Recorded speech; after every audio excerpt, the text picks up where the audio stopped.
السلام علیکم ورحمۃ اللہ وبرکاتہ۔ نحمدہ ونصلی ونسلم علی رسولہ الکریم، اما بعد فاعوذ باللہ من الشیطان الرجیم، بسم اللہ الرحمن الرحیم۔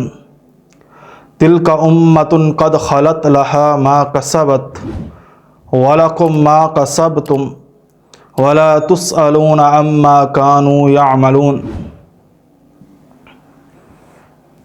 آج کل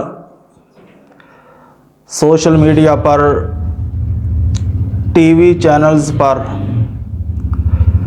ایک بڑا کامن اور عام سوال بار بار دہرایا جا رہا ہے اور پوچھا جا رہا ہے کہ اگر آپ حضرت علی اور حضرت میر معاویہ رضی اللہ تعالی عنہما کے دور میں ہوتے تو کس کا ساتھ دیتے؟ یہاں تک کہ ایک بدبخت نے یہ بھی الفاظ بولے کہ اگر میں اس دور میں ہوتا تو حضرت علی کا ساتھ دیتا اور میر معاویہ کے خلاف تلوار کو اٹھاتا۔ یہاں تک کہ ایک چینل پہ بیٹھا ہوا دوسرے عالم سے گفتگو کر رہا تھا کہ آپ اس سوال کا ضرور جواب دیں، آپ بتلائیں اگر آپ میر معاویہ کے دور میں اور حضرت علی کے دور میں ہوتے تو کس کا ساتھ دیتے؟ یعنی فورس کر رہا تھا۔ اس کا مقصد صرف اور صرف یہی ہے کہ ایک صحابی کی آڑ میں دوسرے صحابی کو برا بلا کہنا، دوسرے صحابی کی شان میں تنقیص کرنا، یا پھر اس کے جواب لے کر کسی کے اوپر ناسبی ہونے کا فتویٰ لگانا یا اہل بیت کا دشمن ہونا، اس طرح کے فتوے لگانا، یہی مقصد ہے اور اس کا کوئی مقصد نہیں۔ اس طرح کے الفاظ کہنا کہ میں فلاں کے دور میں ہوتا تو فلاں کے ساتھ ہوتا یا فلاں کی طرح کا ہوتا، یہ جملے عام طور پر ان لوگوں کے جملے ہیں جو علوم شرعیہ سے صحیح طور پر واقف نہیں، جن کو قرآن و حدیث کا صحیح فہم نہیں، وہ ایسی باتیں کرتے ہیں۔ بات یہاں پہ سمجھنے والی یہ ہے، اللہ تعالی ہمارا خالق ہے، اللہ تعالیٰ بہتر جانتا ہے کہ کس کو کس دور میں پیدا کرنا ہے۔ اگر یہی کہنا شروع کر دیں میں فلاں کے دور میں ہوتا تو یوں کرتا، میں فلاں وقت ہوتا تو ایسا ہوتا، میں فلاں وقت ہوتا تو یہ کر دیتا، یہ تو سیدھا سیدھا اللہ کی تخلیق پہ سوال اٹھانے والی بات ہے۔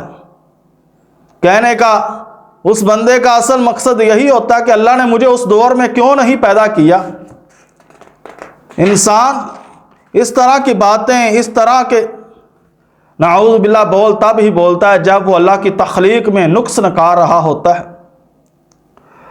تو اس چیز کا ازالہ اور یہ الفاظ بولنے والوں کا جو جواب ہے وہ ہم حدیث کی روشنی میں دیکھتے ہیں کہ صحابہ اکرام ایسی خواہش کرنے والوں کے بارے میں کیا فرمایا کرتے تھے، اور بعد میں اس بات کا بھی جواب دوں گا کہ اگر میں اس دور میں ہوتا تو کیا کرتا، کس کے ساتھ ہوتا۔ حدیث کے بعد انشاءاللہ عقلی بات بھی ہوگی۔ مسند احمد کی 23,810 نمبر روایت ہے کہ حضرت جبیر بن نفیر رضی اللہ تعالی عنہ فرماتے ہیں کہ ایک مرتبہ ہم مقداد بن اسود رضی اللہ تعالی عنہ کے پاس بیٹھے ہوئے تھے تو وہاں سے ایک آدمی گزرا، وہ صحابہ اکرام کو دیکھ کر کہنے لگا کتنے خوش نصیب ہیں یہ لوگ جنہوں نے رسول اللہ صلی اللہ علیہ وسلم کی زیارت کی ہے، واللہ یہ تو ہماری تمنا رہی کہ جو آپ لوگوں نے دیکھا ہے ہم وہی دیکھتے، اور جن چیزوں کا آپ نے رسول اللہ صلی اللہ علیہ وسلم کی زندگی میں مشاہدہ کیا ہے ہماری آنکھیں بھی ان چیزوں کا مشاہدہ کرتی۔ یہ سن کر حضرت مقداد بن اسود رضی اللہ تعالی عنہ غضبناک ہوئے، غصے ہوئے۔ جبیر بن نفیر رضی اللہ تعالی عنہ فرماتے ہیں کہ مجھے اس چیز پر بڑا تعجب ہوا کہ کہنے والے نے تو بڑی عمدہ اور بڑی اچھی بات کی ہے، تو حضرت مقداد رضی اللہ تعالی عنہ کو غصہ کیوں آیا ہے؟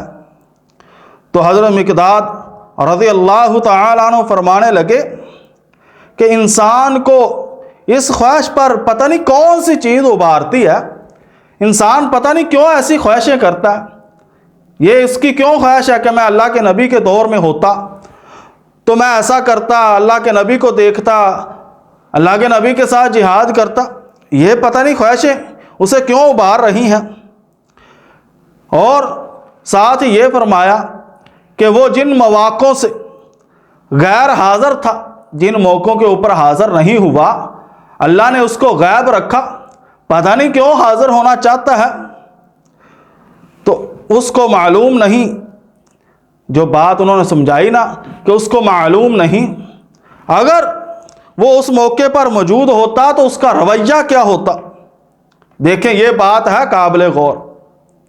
حضرت مقداد بن اسود رضی اللہ تعالی عنہ فرما رہے ہیں اگر ایسی تمنا کرنے والا اگر اس موقع پر ہوتا تو پتہ نہیں اس کا رویہ کیا ہوتا، تب وہ کس طرح کا سوچتا اور اس کی سوچ کیسے ہوتی، کیونکہ یہ تو پھر اللہ کو ہی پتہ ہے نا کہ اس وقت کا انسان کیا کچھ سوچ سکتا تھا۔ یہاں پر انہوں نے قسم اٹھائی، حضرت مقداد رضی اللہ تعالی کہتے ہیں واللہ نبی کریم صلی اللہ علیہ وسلم کی حیات طیبہ میں ایسے لوگ بھی موجود تھے جنہیں اللہ تعالیٰ نے ان کے سینوں کے بل جہنم میں اوندے منہ پھینکنا ہے۔ یعنی کہ اس وقت ایسے لوگ بھی بدبخت تھے جن کو اللہ تعالیٰ نے کل قیامت والے دن جہنم کے اندر پھینکنا ہے۔ یہ وہ لوگ تھے جنہوں نے نبی کریم صلی اللہ علیہ وسلم کی دعوت پر لبیک کہا اور نہ ہی ان کی تصدیق کی، نبی کی لائی ہوئی شریعت کی تصدیق انہوں نے نہیں کی۔ حضرت مقداد فرماتے ہیں اگر تم اس دور میں پیدا ہوئے ہو تو دوسروں کے ذریعے آزمائشوں سے تمہیں بچا لیا گیا۔ واللہ اللہ تعالیٰ نے اپنے نبی کو زمانہ فترت وحی کے اندر مبعوث فرمایا۔ فترت وحی وہ زمانہ جو ایک نبی کے بعد دوسرے نبی کے درمیان ہوتا ہے، تو یہ ایک بڑا لمبا تقریباً 550-600 سال کا عرصہ گزر چکا تھا کہ کوئی نبی ان کی طرف مبعوث نہیں ہوا تھا، وحی کا سلسلہ ایک مرتبہ ختم ہو چکا تھا۔ اور زمانہ جاہلیت کے اندر اللہ تعالیٰ نے نبی کریم صلی اللہ علیہ وسلم کو ان کی طرف مبعوث فرمایا۔ سب نبیوں سے زیادہ سخت زمانہ نبی کریم صلی اللہ علیہ وسلم کا زمانہ تھا۔ لوگ اس زمانے میں بتوں کی عبادت کو سب سے افضل عبادت سمجھتے تھے۔ پھر نبی کریم صلی اللہ علیہ وسلم فرقان لے کر آئے، فرقان سے مراد قرآن مجید لے کر آئے، جس کے ذریعے انہوں نے حق اور باطل کے درمیان فرق کیا، حتیٰ کہ ایک آدمی اپنے باپ، بیٹے یا بھائی کو کافر سمجھتا تھا۔ جس نے ایمان قبول کر لیا تھا اس قرآن کی وجہ سے اور ایمان کی وجہ سے وہ اپنے بھائی کو، اپنے بیٹے کو، اپنے باپ کو جنہوں نے ایمان قبول نہیں کیا ہوتا تھا کافر سمجھتا تھا۔ اور اللہ تعالیٰ نے اس کے دل کے تالے کو ایمان کے لیے کھول دیا تھا۔ وہ جانتا تھا کہ اگر وہ کفر کی حالت میں مر گیا تو جہنم کے اندر داخل ہوگا۔ اس لیے جب اسے یہ معلوم ہوتا تھا کہ اس کا محبوب، اس کا پیارا، اس کا باپ، اس کا بیٹا، اس کی بیوی، اس کا بھائی جہنم کے اندر داخل ہوں گے تو یہ چیزیں سوچ کر ان کی آنکھیں ٹھنڈی نہیں ہوتی تھی۔ تو یہاں پر بڑوں کے ایمان ڈول جاتے تھے کہ بھائی کافر ہے، باپ کافر ہے، خود مسلمان ہو رہا ہے، بھائی کافر ہے، جہنم میں جائے گا۔ یہ دیکھیں نا کتنی بڑی بات ہے کہ آپ کا کوئی محبوب ہو اور آپ کو پتہ چل جائے وہ آگ میں جا رہا ہے، آپ کی تڑپ کیا ہوگی؟ آپ کو پتہ چل جائے آپ کا بیٹا جہنم میں جا رہا ہے، آگ میں جا رہا ہے، تو کیا تڑپ ہوگی؟ تو حضرت مقداد کہتے ہیں ان کو پتہ بھی تھا ہمارا محبوب جو ہے وہ جہنم کے اندر جائے گا، اور کہتے ہیں اسی کے متعلق اللہ تعالیٰ کی وہ سورت فرقان کے اندر جو آیت ہے وہ بھی نازل ہوئی، الذین یقولون ربنا ھب لنا من ازواجنا وذریاتنا قرۃ اعین، اللہ ہمیں ہماری بیویوں کی طرف سے، ہماری اولادوں کی طرف سے ٹھنڈک عطا فرمانا۔ یہ والی آیت بھی اسی بارے میں نازل ہوئی ہے۔ میرے بھائیو، حضرت مقداد بن اسود رضی اللہ تعالی عنہ کیا بات سمجھا رہے ہیں کہ ایسی خواہش کرنا، ایسی تمنا کرنا کہ ہم فلاں زمانے میں ہوتے تو یوں ہوتا، یہ کرتے وہ کرتے، ہماری آنکھیں نبی کریم صلی اللہ علیہ وسلم کا دیدار کرتی، یا میں فلاں کے ساتھ جاتا، جہاد کرتا، فلاں کے خلاف ہوتا، فلاں کا ساتھ دیتا۔ حضرت مقداد بن اسود رضی اللہ تعالی عنہ فرما رہے ہیں اللہ نے تمہیں ان آزمائشوں سے بچا لیا جن کے اندر دوسروں کو مبتلا کیا، اس پر اللہ کا شکر کرنے کی بجائے یہ سوال اٹھانا کہ آپ اس زمانے میں ہوتے تو کیا کرتے، آپ کس کا ساتھ دیتے، کس کے خلاف جہاد کرتے، کس کے خلاف تلوار اٹھاتے، یہ والی خواہش کرنا، تمنا کرنا، یہ بالکل سراسر کم عقلی ہے۔ اور ویسے بھی دین اگر مگر کی باتوں پہ نہیں قائم کہ اگر میں اس زمانے میں ہوتا تو یوں کر دیتا، مگر یہ ہو جاتا، فلاں ہو جاتا۔ دین اگر مگر کی باتوں پہ قائم نہیں ہے۔ اگر مگر ہی کرنا ہے، یہ ان باتوں کی طرف آ جائیں کہ اگر میں حضرت علی کے دور میں ہوتا تو حضرت علی کا ساتھ دیتا، یہ تمہاری سوچ ہے۔ میری سوچ اس طرح بھی تو ہو سکتی ہے نا، تو حضرت علی کے دور میں ہوتا تو ایسا بھی تو ہو سکتا تھا کہ علی کے لشکر میں ہی ہوتا لیکن عبد الرحمن بن ابن ملجم بن جاتا، وہ بھی حضرت علی کے ساتھ ہی تھا نا، حضرت علی کو اس نے شہید کر دیا۔ تو یوں بھی سمجھ لیں اگر تو حضرت علی کے دور میں ہوتا تو شمر بن جاتا، وہ بھی حضرت علی کا سالہ تھا۔ تو اس سے آگے کو بات لے چلیں، اگر یوں ہوتا کہ تو نبی کریم صلی اللہ علیہ وسلم کے مدنی دور میں ہوتا تو عبداللہ بن ابی بن جاتا، اگر تو مکی دور میں ہوتا نبی کریم صلی اللہ علیہ وسلم کے ساتھ تو ابو جہل بھی بن سکتا تھا۔ اگر مگر کرنے سے ایک پھر تمہاری سوچ نکلتی ہے، ایک ہمارا نقطہ نظر ہوگا، اس بات کو آگے بھی ہم جا سکتے ہیں۔ اگر تو نوح علیہ السلام کے دور میں ہوتا تو نوح کا بیٹا ہوتا، لیکن بیٹا بھی وہ جو پانی کے اندر غرق ہو گیا۔ اگر اس بات کو ختم ہی کرتے ہیں، اگر تو آدم علیہ السلام کے دور میں ہوتا تو ہو سکتا ہے ابلیس ہی تو ہوتا۔ تو بھائیو، یہ اگر مگر پہ دین نہ ہی قائم ہے تو نہ ہی ایسے سوال کرنے چاہیے اگر تو ہوتا تو حضرت علی اور میر معاویہ، اگر تو حضرت میر معاویہ اور حضرت علی کے دور میں ہوتا تو کس کا ساتھ دیتا؟ اللہ نے جن چیزوں سے ہمیں غائب رکھا تھا وہ ہمارے حق میں بہتر تھی۔